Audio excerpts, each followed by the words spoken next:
do I need to? You are good. And plus with post, it's good. We're learning. After 3 years, I think I've got it. I wouldn't say that right now. You don't want me to be too confident? I want to pat myself on the back too hard there. Difficult stuff. That's right? true. We'll knock on some wood because it could go horribly wrong at any second. Yeah. But I have been listening to a podcast that is really, really popular. And they do some phone call interviews like most. And I'm trying to compare myself. The sound isn't that great all the time. I really am trying to compare myself to Radio Ronan. And so, yeah. So, hey, my mirror didn't work. I'm going to switch this. Let me try that again. I know we're live, but it didn't. It is. Mine's still reversed. I can read the words behind your back. Can you? And I can read the words on your shirt. Can you? Yeah. Mine doesn't. Mine's still reversed. No. It is though. This is like hurting my brain because I can read. I'm looking at the live too, and it's. Can you? Yeah. Wow. All right then. Let's just say we kick it off, shall we? Let's go.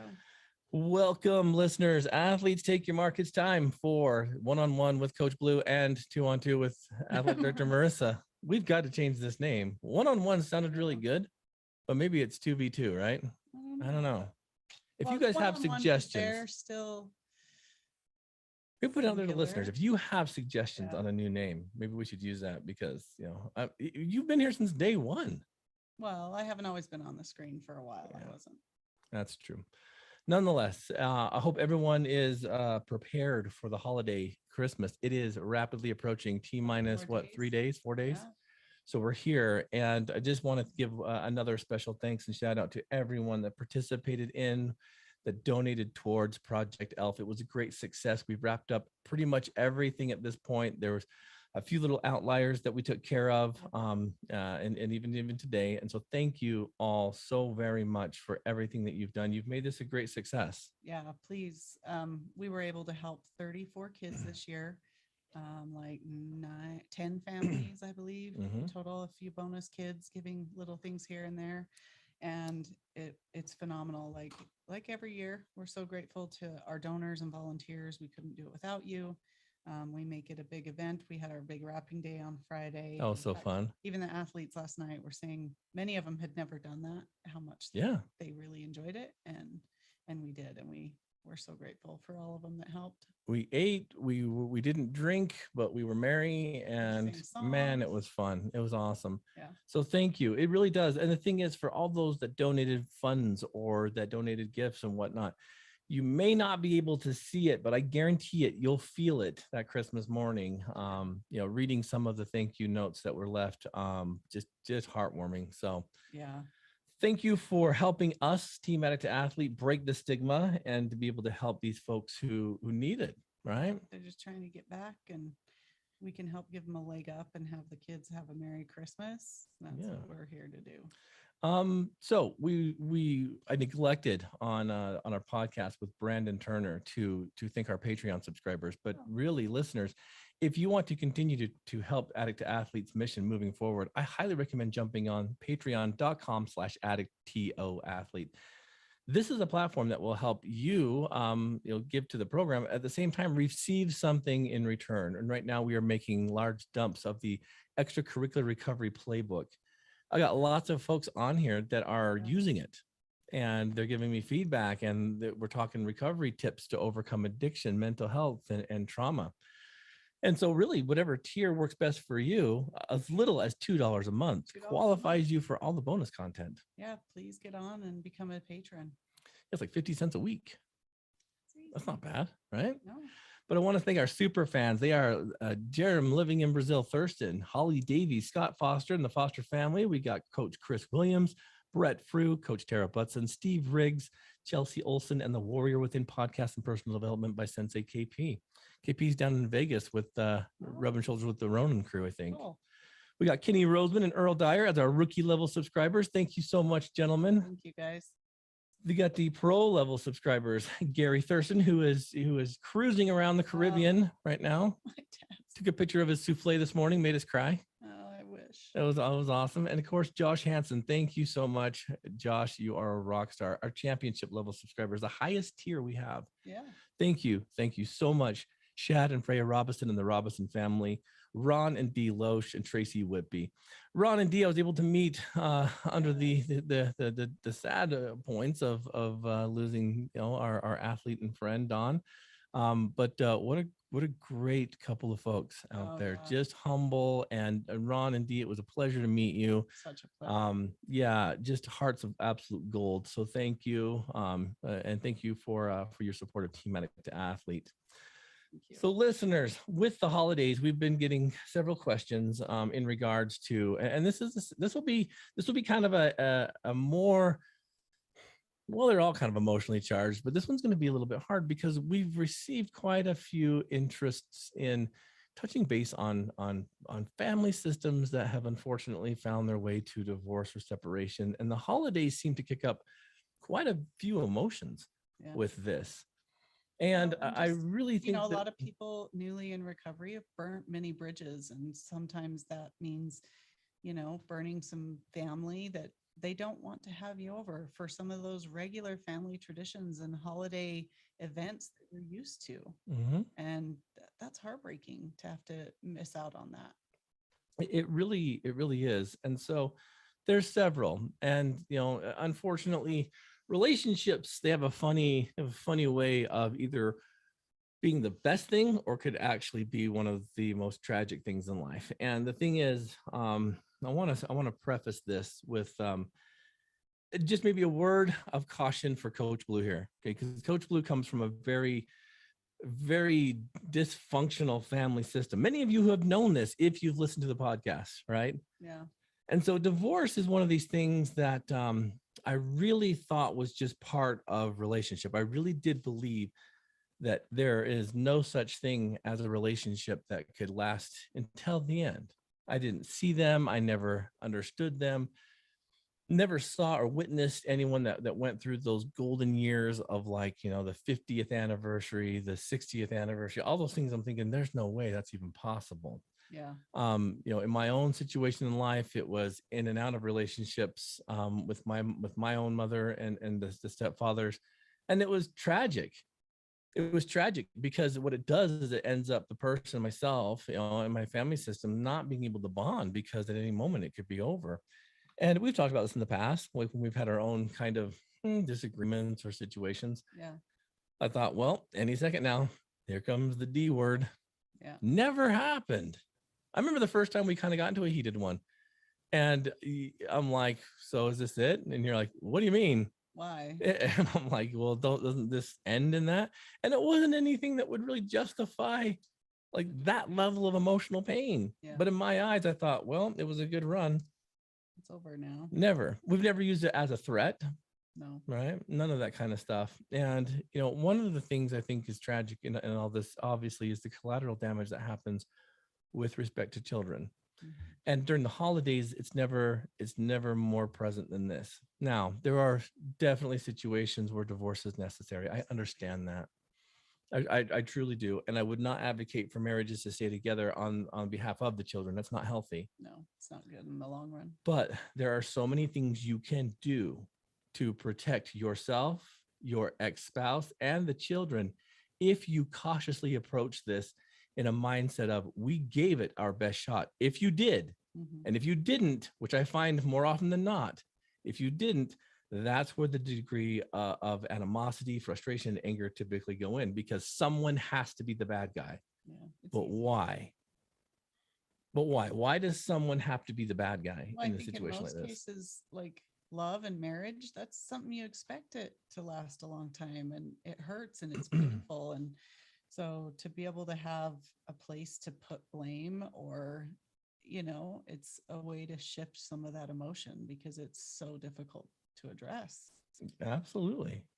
And the struggle behind this too is that, to each their own. There's a multitude of reasons as to why, unfortunately, a relationship may come to an end. It could be emotional abuse, physical abuse, infidelity. There could be, lying, manipulating. There could be addictions. There is a variety of issues, right? And most people, I'll be honest with you, Marissa, I've noticed most people come in for counseling when it's too late.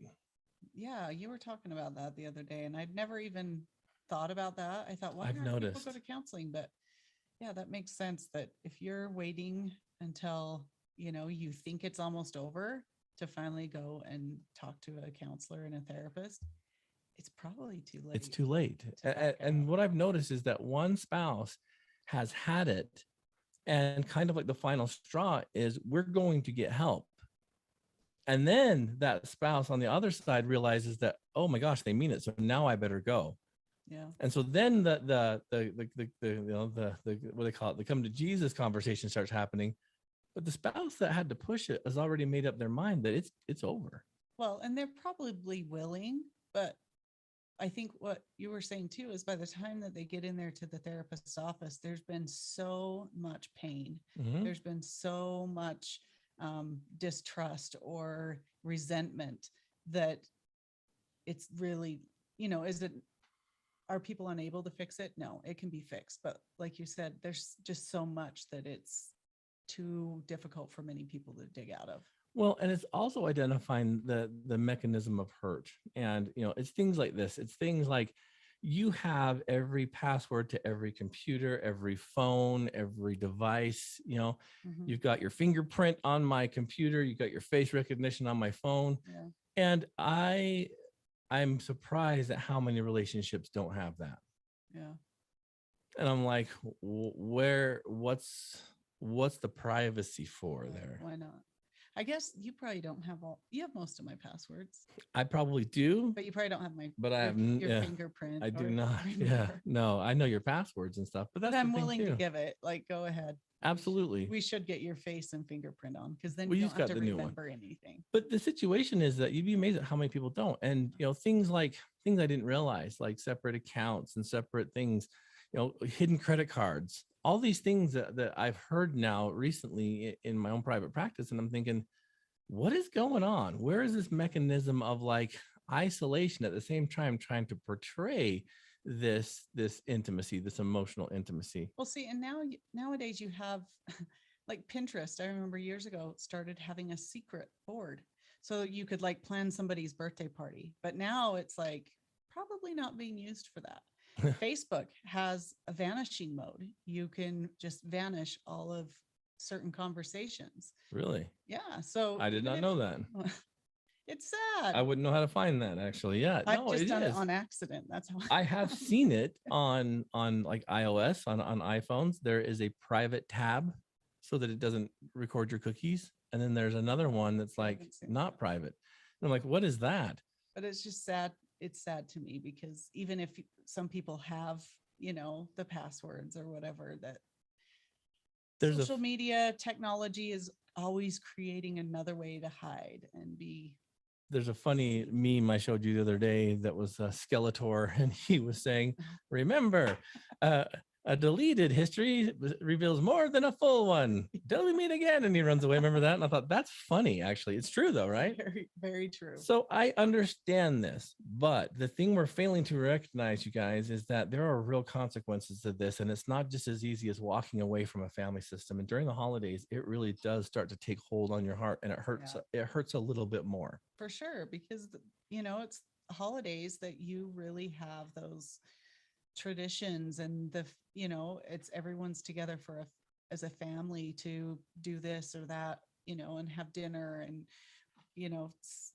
trade gifts. But how do you do it if you've burned some bridges, if you've been pushed away, if you've broken trust? And I mean, it's one of the highest times for people to relapse. And it's difficult, especially right now, because we have this funny little holiday situation where we have two very close together. We have Christmas and we have New Year's. And for some weird reason, New Year's obviously has become kind of the starting point for people wanting to change.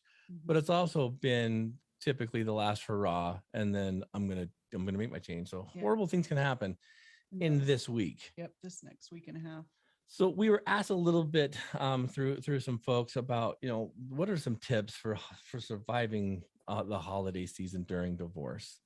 And we're talking specifically and primarily around what happens when you have children, because I remember my own life. I spoke about this, I think last week, a little bit on this podcast, that my family was so blended that we had three different, with 3 different fathers for 4 different kids.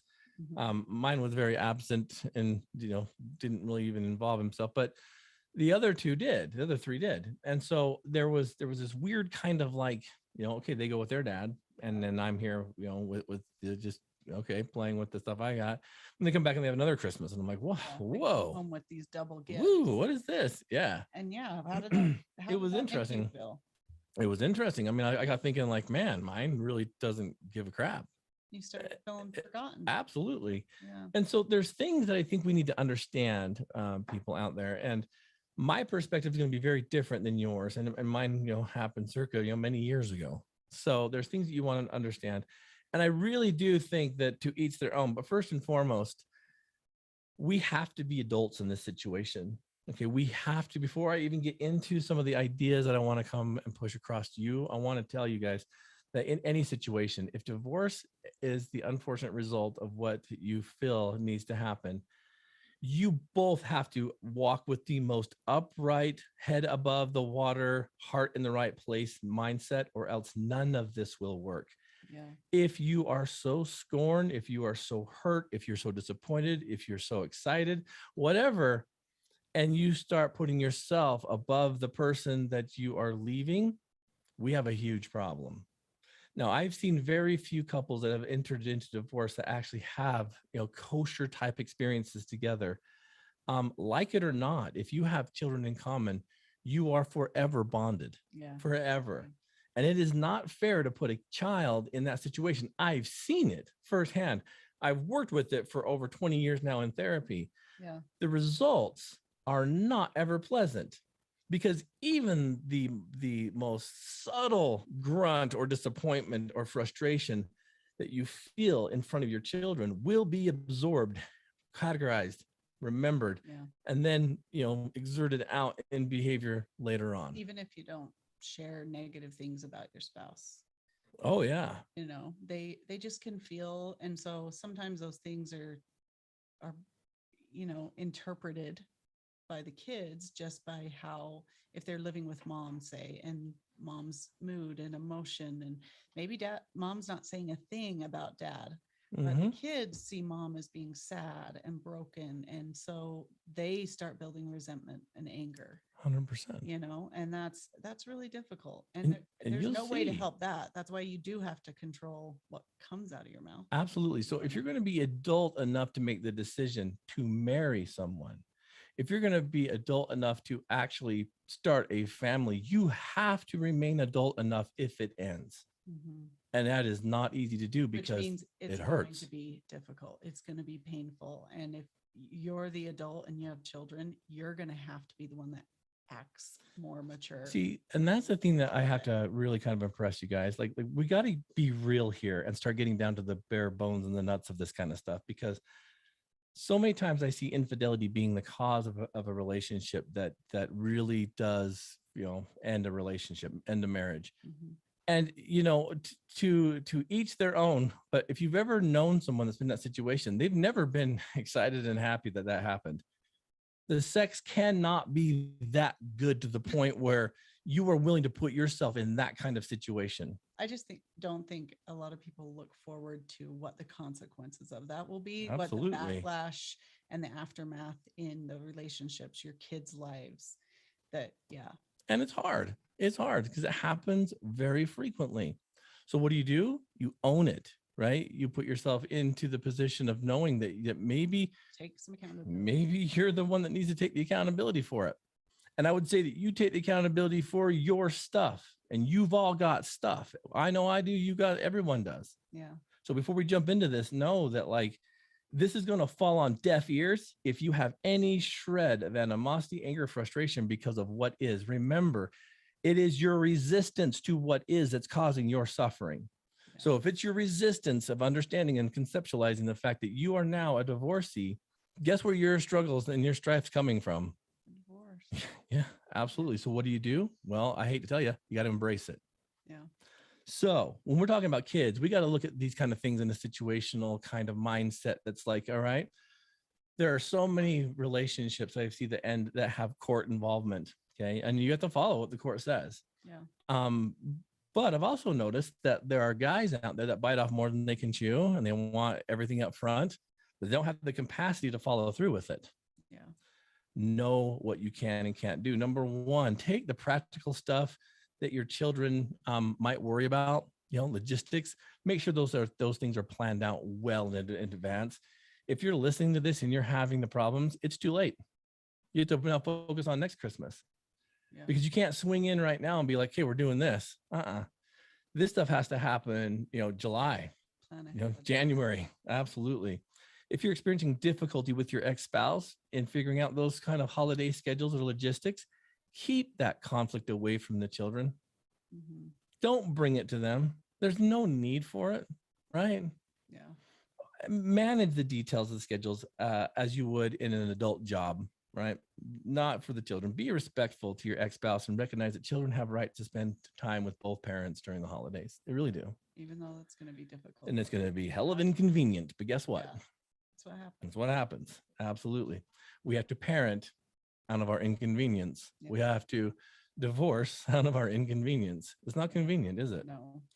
You got to be honest with things that have changed in your family system. You can't candy coat it. You can't hide from it. You got to be honest with it. And age appropriate disclosure is kind of important.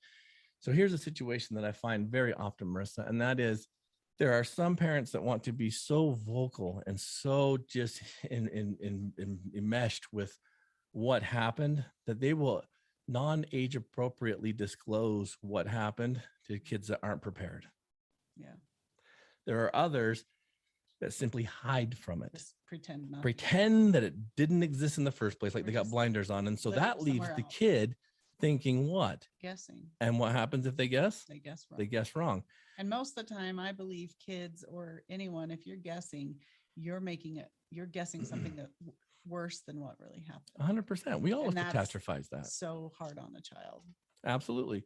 So, you have to understand the mindset of a child. I know it was for me, where things would be seemingly going okay. And then one day we're packing up and we're moving. And we're like, well, what is this? Right? Yeah. No disclosure, no kind of like what's going on. Yeah. We don't want to let the kids know because it's going to hurt them. Yeah. Well, guess what? Them not knowing is going to hurt more than them knowing. Absolutely. So case in point, you're in that situation. Maybe there's been infidelity. Maybe there's been addiction. Maybe both, maybe something else, right? How do you appropriately converse with your children on that? First of all, most of these situations I've noticed through sad experience with counseling people is that it's knee-jerk experience. It's, I want out now, I'm leaving now. Yeah. And so all of a sudden the kids come home and dad's gone, mom's gone. They're like, what's this? What happened? Like, well, I don't know. You better ask problems for a while. You better ask your dad or you better ask your mom. You guys. And then dad doesn't. No, I can't. I mean, here's the deal. That never happened in my life. No one ever sat down and said, look, kids, we need to talk, I mean, that's the worst thing ever. Mm-hmm. But that also tells me that leading up to the event, you were also hiding. Our kids know, you and I, they know when we're upset with each other. Yeah. That whole Christmas decorating thing where we talked about a couple weeks ago, go back and listen to that podcast. Yeah. The kids knew I was pissed. Oh yeah. It wasn't it wasn't out of the blue, but they also know that we're going to be okay. Yeah. Does that make sense? They also know that we're going to be okay. And so kids aren't dumb. They know this stuff. They can tell. Yeah. So age appropriately, you need to disclose the reasons why. Now, what do we mean by age appropriate disclosure? Because there's some things that kids don't need to know. You don't need to share details on some things.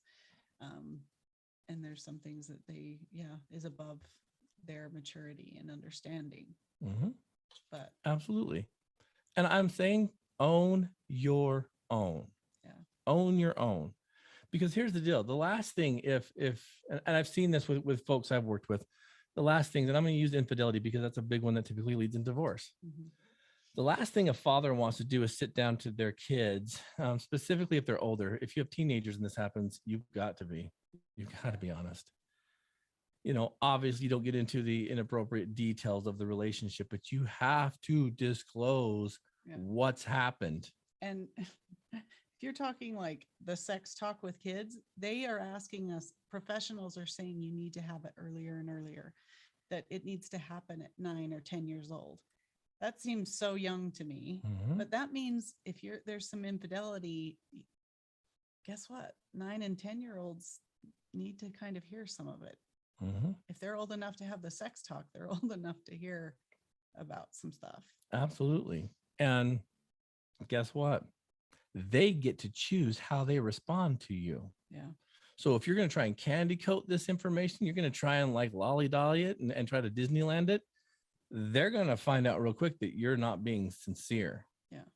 You've made mistakes. You got to own them. And I think the biggest thing is being accountable. 100%. What you've done. It doesn't need to be showing off what you're doing to make yourself better really quick, but just being accountable to the mistakes you've made, apology, and, because you know what? The disclosure is going to hurt. There is no if, ands, or buts around it, but it's what comes after that truly will dictate their vision and conceptualize of you. Does that make sense? It's what happens after, because there's no easy way around you sitting your kids down, no matter what age, and saying that this is over, right? Yeah. But it's what happens after that has to be that, like, where you thrive or where you'll die. Honest to goodness, think about that, right? Yeah. I mean, think about it.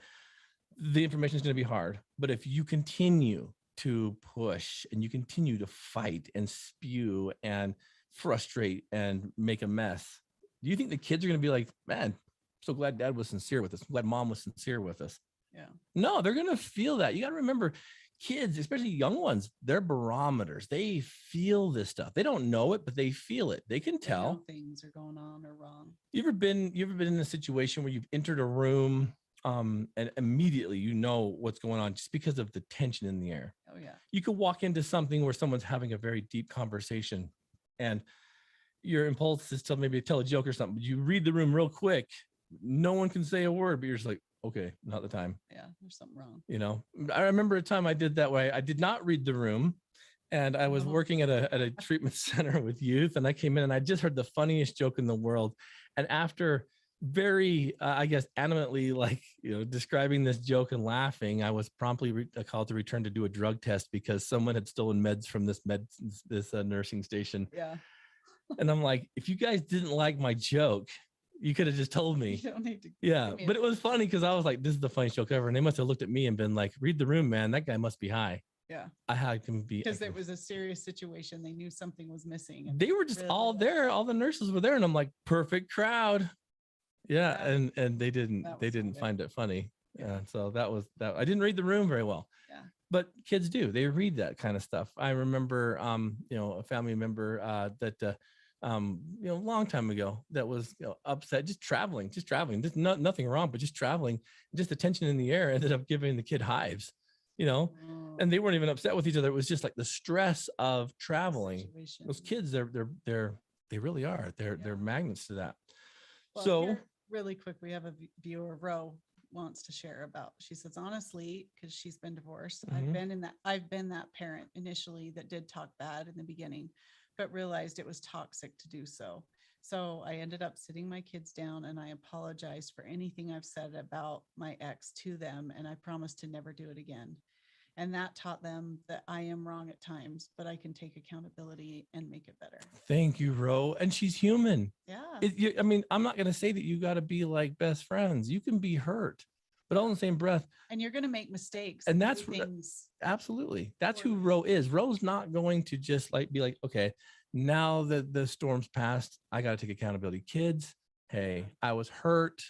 I apologize. Because that's what the kids are going to do. They're going to learn that kind of stuff, and they're going to spout out or cock off a little bit, and then they're going to come back and be like, "Hey, gal, that was on the line." Yeah, Bro, beautiful. I'm not going to say that it's not going to happen. I mean, none of us are that zen. Yeah. But like that, when you're wrong, admit it, and then make changes to be better. Absolutely, yeah. Because you guys, it's going to hurt, and you may be very justified. Absolutely. Oh, for sure. In the moment, I give you permission to be upset, rage, angry, beat your chest, do whatever you have to do. But then, like Rose said, ground it, because that's the thing, right? And find places to release that. See, that's the thing. Separate from your kids. My interpretation of my biological father was always a child abuser, an alcoholic, just a mean person. Mm-hmm. And so, yeah, that fueled my, what the hell kind of mindset. Yeah. Right. And when I met him, I thought, this guy's really just a normal person. Mm-hmm. And it didn't go anywhere, but I thought that really did shape my mind. Oh, for sure. That means if that's my dad, then that means I could be that too. Yeah. Who am I? Because Yeah, I'm half of him. And absolutely. That's I think probably the biggest reason that it's important to hold back. During the holidays, you know, if you're in that situation, you've got to be aware of your own feelings of sadness, of anger, of loss.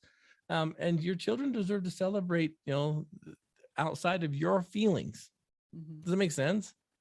Because to them, they're trying to have a normal experience, just as you. Childhood. So yeah, you know, if you're checked out, if you're, and I'm not saying parents do not compete with gifts either. Oh my gosh, that's the worst things.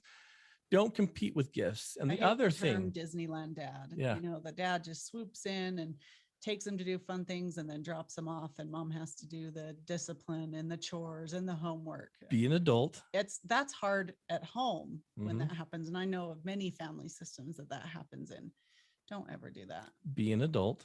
Okay. First and foremost, be able to communicate with that ex-spouse, talk about what, you know, they're getting, what they would like them to purchase. You shouldn't go above and beyond to where there's like big hoorahs at both locations. Yeah. Okay. If you compete on Christmas gifting, you're an idiot. Yeah. And the other thing of this, do not ever toys here, toys home, toys here, toys mom's house, toys at dad's house. If there's a stuffed animal, if there's a video game, if there's a scooter, okay, if you hold that stuff hostage, what do you think's going to happen to that kid? It's saying that you value this thing over my relationship.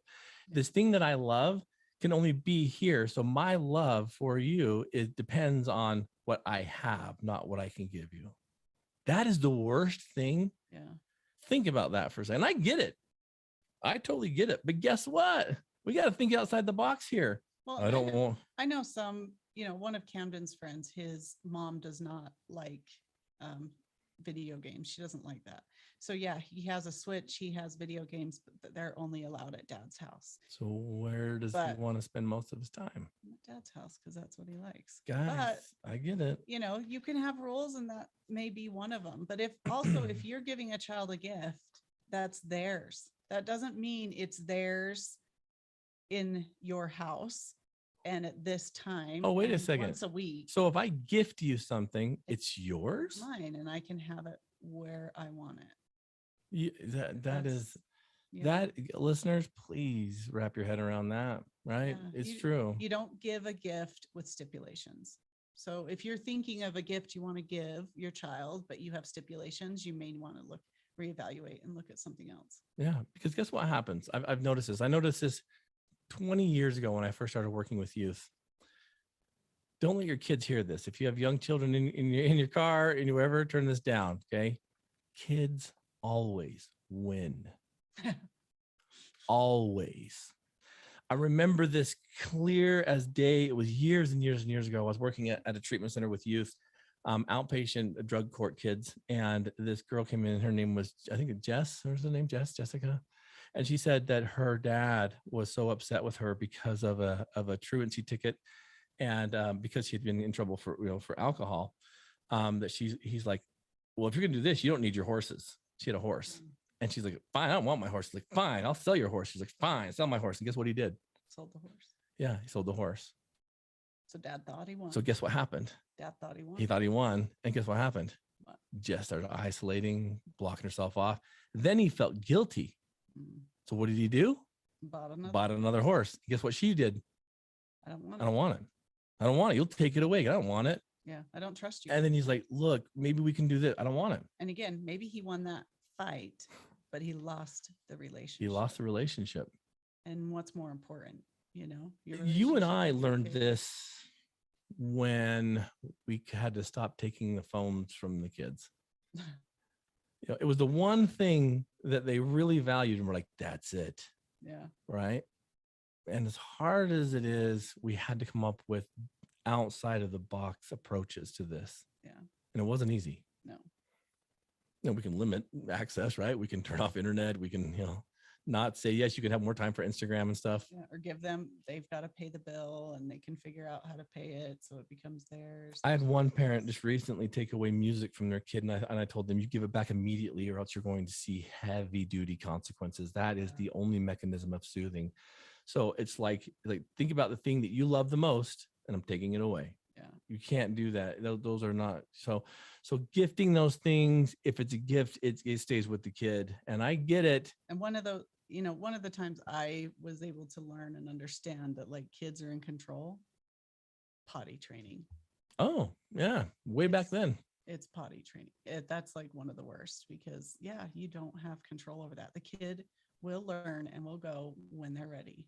Mm-hmm. And there's things you can do to influence and, manipulate in some situations, but ultimately it's their choice.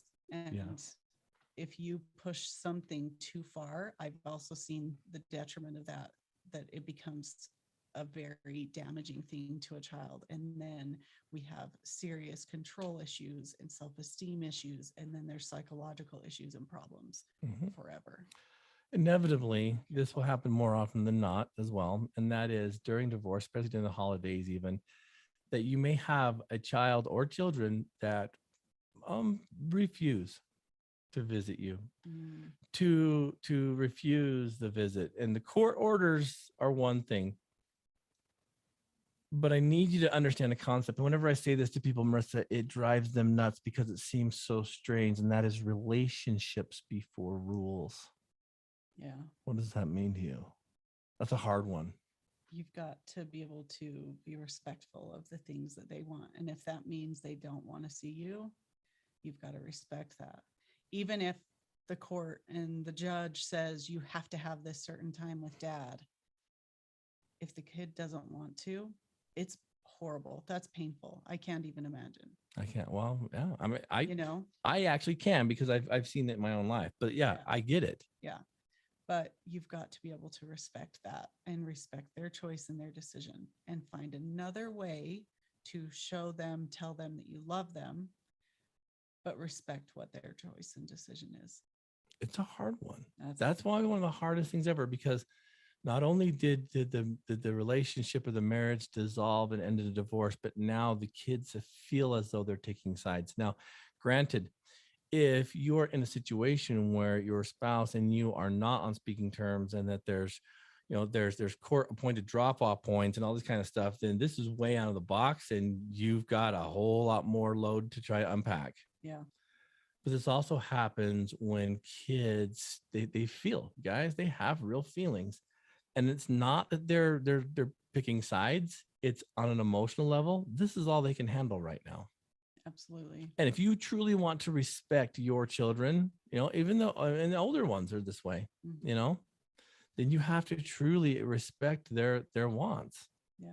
And think outside the box on how that relationship can happen. Now, here's the deal. I've worked with so many people on this that they say, well, Blue, my kids, they won't call me. They don't talk to me. They don't do anything. And I'm like, look, for the next year, I want you to send and write one card.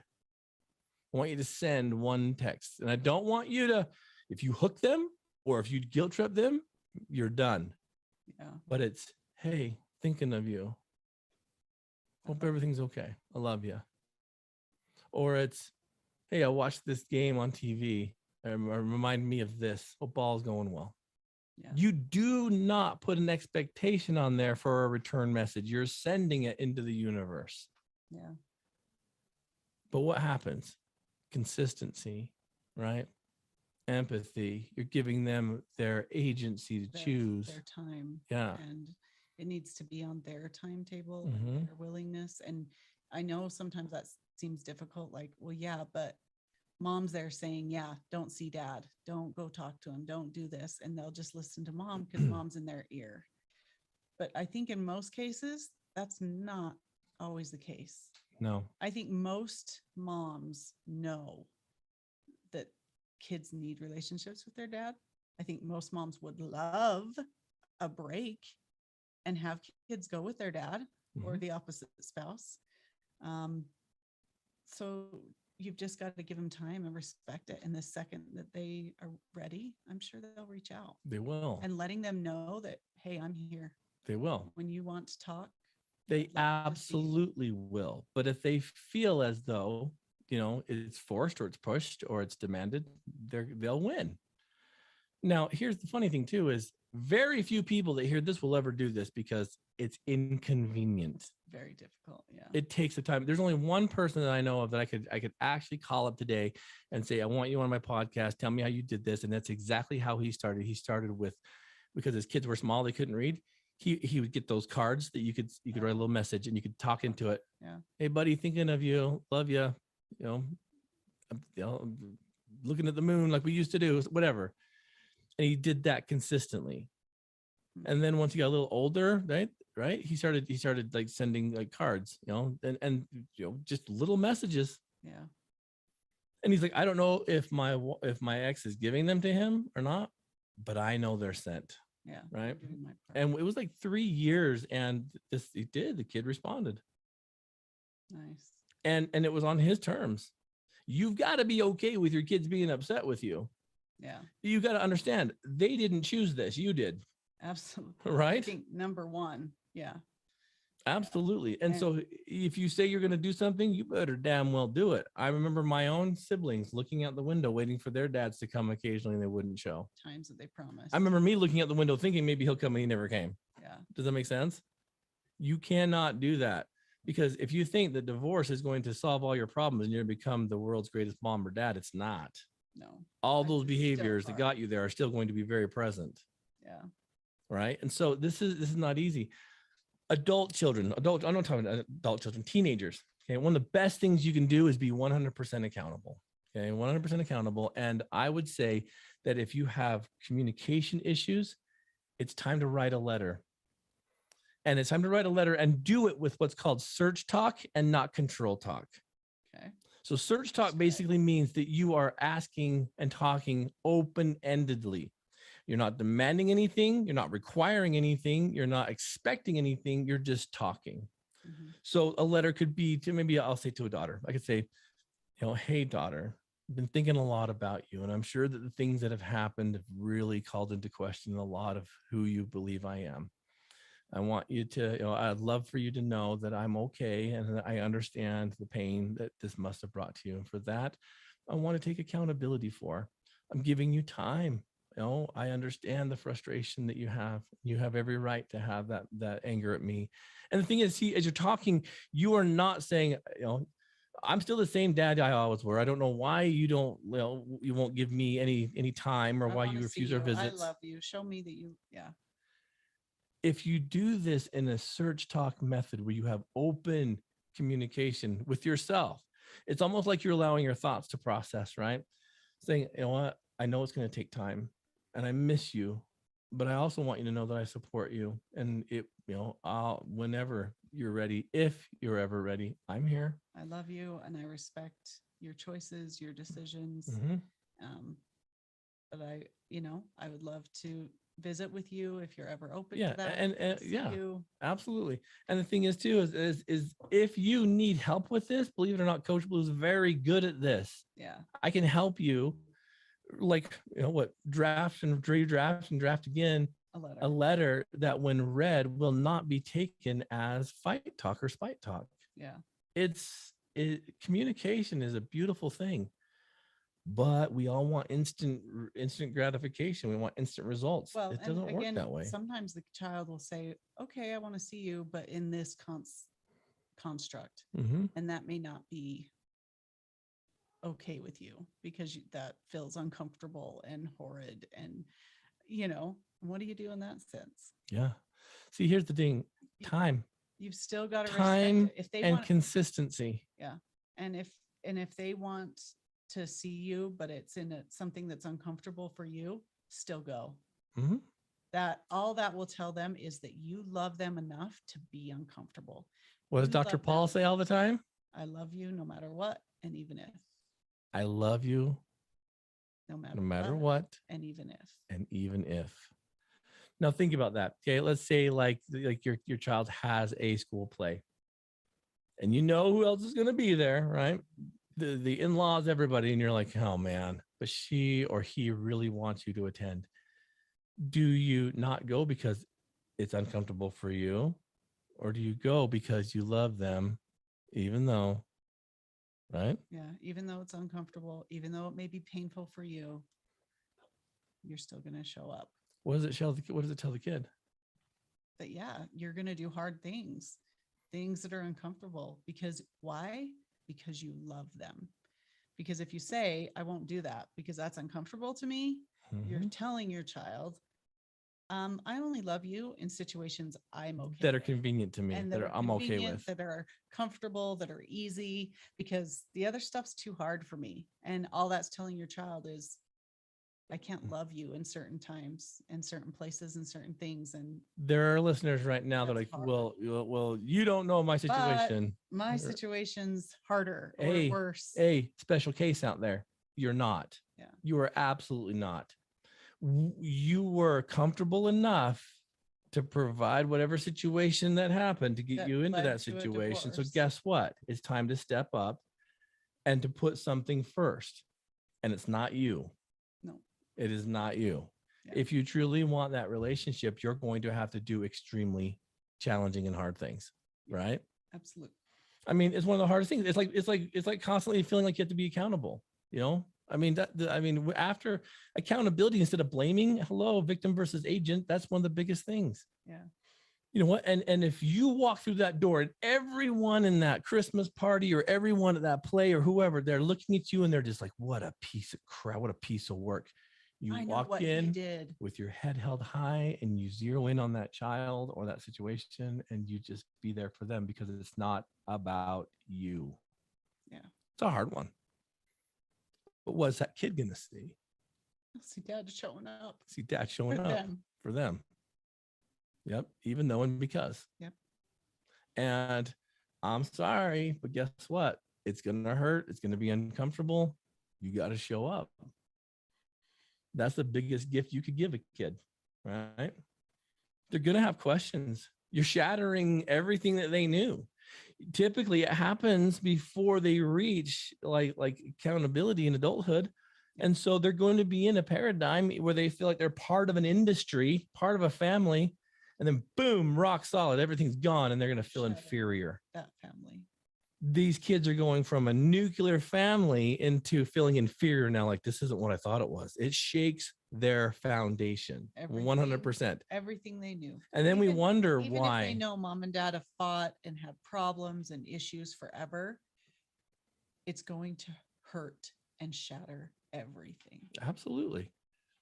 So you're putting these kids who are typically, and it's young kids. It's usually like, right, preteens and teenagers. This happens to.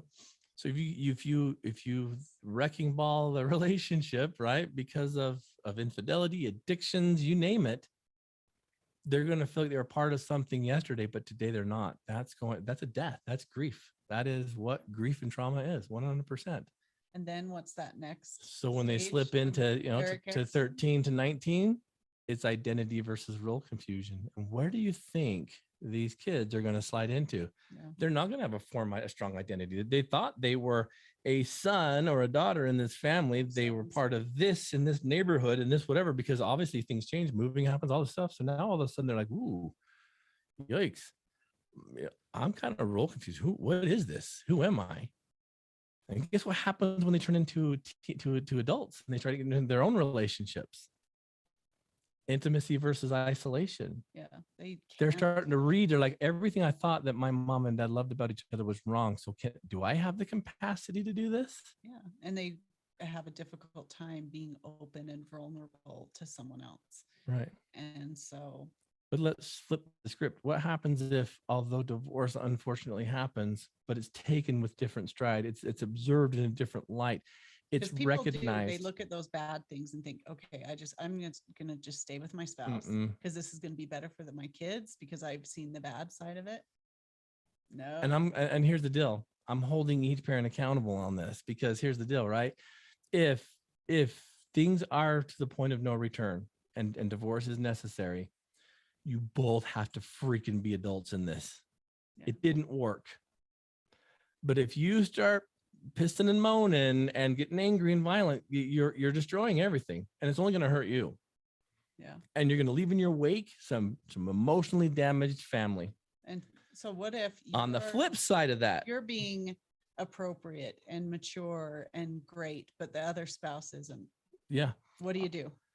You take the high road each time. I'm sorry. You have to. You just keep doing you and keep being the best. And you give this podcast to that other spouse, because other spouse, if you're in that dark spot, you're a fool, because you're only consuming and harming yourself. Yeah. And in your wake, you're destroying your family. And ultimately, your children will get to a point where they can see things for what they are. They can assess situations, and even they're going to recognize and know who is the healthy, strong parent, whether that's who they lived with or not, who loves them unconditionally, who sees them and wants the best for them. Mm-hmm. And that's who they will have a relationship with long-term. Absolutely. So what happens if both parents take the high road, right? It still hurts. Yeah. It still hurts, right? But it could be. But there's consistency there. And if you think about two open circles kind of beginning to eclipse each other, right? Mm-hmm. Where you have part of the one circle, that middle that's combined, and then that little bit, on the other side. Yeah. That in a divorce situation, that eclipse, that part in the middle, and if you can see my fingers here, that part in the middle, that little sliver, that's the commonality between a divorced husband and a divorced wife and what they do for their kids. All the other stuff you can have the disappointment, the frustration, all that kind of stuff. But in the middle, you have to be consistent. Yeah. And if you have that, I've seen on very rare occasions, amazing things happen. The consistency where the kids are feeling both mom and dad in congruence with their best interest. I've seen and heard of family systems that can go to baseball games or events and even sit next to each other. Yeah. At weddings, both families are very much together. And so it can happen, but we have to do our own work first. So I'm not saying that it's going to be easy. What I'm saying is it's possible. Yeah. But it's working on your stuff. You've got to let the stuff go. What's more important is, your kids, your relationship with your children, their future. Is that more important than your feelings and emotions in it? So if you're the spouse where you're in that mindset, but the primary custody is given to the other spouse who's very vindictive and negative and stuff, that's where you've got to start doing some out of the box thinking. Yeah. That's where you start doing the soft approach. That's where you start communication at a different level. That's when you start doing actions and relationships before words, or before relationships before rules. And again, these kids will grow up and become independent adults who can make their own choices. So yeah, they may be in an unhealthy environment with mom, and she holds them from you or paints you as being a villain and they don't want to see you. But there's going to be a point where they are independent and they can make their own choices. And many cases, they start having children. And when they have children, their whole view changes. It's true. So it may be a long way down the road, but stay consistent, stay available, stay loving. And this is a marathon, not a sprint. Mm-hmm. In these kind of situations, it's really long. Our good friend Rory Burke, maybe we need to have him and his wife and ex-wife, Nikki. I've seen them on podcasts. I haven't heard their story, but I know that they work very, very well together. And in fact, he just messaged us a few weeks ago asking if we knew of any service projects that his daughter could do, because that's the gift she wants to give her moms for Christmas this year. And dad's helping her plan it. Wow. Let's get him on. Yeah. I would love to get him on, because we need to teach these tools, because it's possible, but there's a lot of people out there not believing that it is because of the situation they're in. Yeah. So here's the deal: is I'm a firm believer that if you are starting to feel any kind of relationship turbulence, please get help. Yeah. This stuff can be worked out before. See, the thing that you guys need to understand about Marissa and I is that before we got married, we entered a year of counseling. Yeah. I don't know if you know this or not, but I was kind of screwed up back then. And luckily, we have a very good friend that opened the door and opened my eyes to being able to see some of the issues that you had.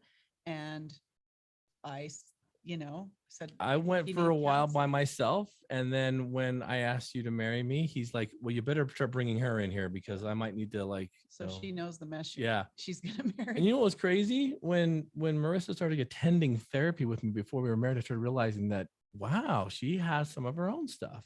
Yeah. I don't need to hide who I am because that bad. Yeah, she's not perfect. I don't need to pretend to be something that I'm not because she understands. Yeah. So we were so lucky. We went to therapy once a week for almost a year. We were so lucky because we did all of that before we made the commitment. Yeah. And they say the first 2 years of marriage is the hardest. Not for us. Not for us. It never really has been. Our engagement was nuts. Difficult. Which is crazy. Yeah. Right. But it was like things in the right order. But I'm so grateful. I think it should be required, to be honest with you, but that's just me. But it can help. But I had to be accountable for my follies, for my mistakes, and I had to be okay with giving everything that was me, the good and the bad, to Marissa. And when she said, "Okay, I can have that, I can understand that," and vice versa with her. Yeah. When that person knows all the good and all the bad about you, and it's okay, that means it's go time. But you can still default and fall into old patterns. So this is a constant thing. We're afraid to ask for help. I know in our realm, we have the gospel of that's here, the Church of Jesus Christ of Latter-day Saints, and people are so afraid that if someone finds out that they're not perfect, or that the marriage is under distress, that they could potentially be, like typecast. That's garbage. That's in your head. Get help, get support, get on the same page, talk about it. You guys fell in love, you fell out of love. Now learn how to love and learn how to be loved and see what you can create. So that being said, if you need help approaching the situation, if you find yourself in that situation, reach out to us. Yeah. We will be more than happy. Like I said, I will be more than happy to start helping you reestablish communication with your children. I will show you how to do it so that they don't feel as they have to be defensive to it, that you can share yourself without having to feel like, you are valid in having a response. I want you to be okay with you first, because once you become one with you, you can become one with anything and anyone else. So patient. It is. It's tragic, you guys, but I understand that there are ways to help this, and we got to think outside the box. There are no traditional ways, step 1, 2, 3, 4, that work with this. It's to each their own. So that being said, thank you for submitting these questions. This has been something we wanted to talk about. It does kind of play into what we talked about last week, but let us help. If you're spending holidays alone because you've damaged some bridges, make some new traditions, find something new, do some service. There's always somewhere that you can serve and recognize and see that, your situation is not as bad as everyone's. You're not the worst case in the world. And service, I think, is the number one way to do that. And getting outside of yourself, just find something new. Is the way to go. I'm sorry. It sucks. It does. It sucks. But you have a team behind you, right? Don't let all of your sobriety go because your family doesn't believe or see the changes you've made. Just keep doing you. And to be quite honest, for those of you that have had and had to experience divorce, I know you tried. I've seen it a lot. And I'd much rather you do the hard stuff now than to suffer through it and experience the trauma and the pain of just existing to try and hope that you can get your children raised. That's not the way to do it either. No, it really isn't. You do not need to sacrifice your own emotional well-being for the kids. If you do it the right way, they're going to be okay. And in fact, they can look at you and you can increase their industry because now they'll have 2 families. Absolutely. And I've seen it. People can become more. I mean, myself included, like for those of you that know Coach Blu Robinson, I'm not a Robinson. That's not my born name. None of it is really. But it was a stepdad that gave me enough time and enough, I guess, I don't know, support that when I really started to evaluate who am I wasn't a Thompson. I was a Robinson. So I changed my name to honor him. Unbeknownst to me, just moments after we did that, it seems like things went sour, and he ended up divorcing my mother because of some situational issues that we should have saw on the wall. But I started my own line. And so I look at this as like, it doesn't matter like who we come from, where we're going. What matters is what we're doing right now. It's are we creating something good right now? Yeah. They're without, not me. So please reach out for help, right? Reach out, increase your industry, bridge the gaps. The one thing I can tell you is please just be accountable to yourself. You know what you did right. You've known what you've done wrong. Don't try and blame shift it. Don't try and placate it. Don't minimize it. Don't maximize it. Just experience it and let's move forward. Yeah. With that, I want to give a special shout out and thanks to Radio Ronin for all that you do. Merry Christmas to everyone. I hope that you have an excellent holiday. We will be back next week. We will not be having a home-based meeting this week. So if you're looking for it on social media, we're taking the week off. For those in the Utah County area, January 1st is going to be our first experience of 2022 with the minor league sledding experience. Please keep your minds and your eyes tuned to the social media pages. Athletes, thank you so much. Coach Blu Robinson and Athletic Director Mercer signing off. Go turn that mess into a very powerful mess.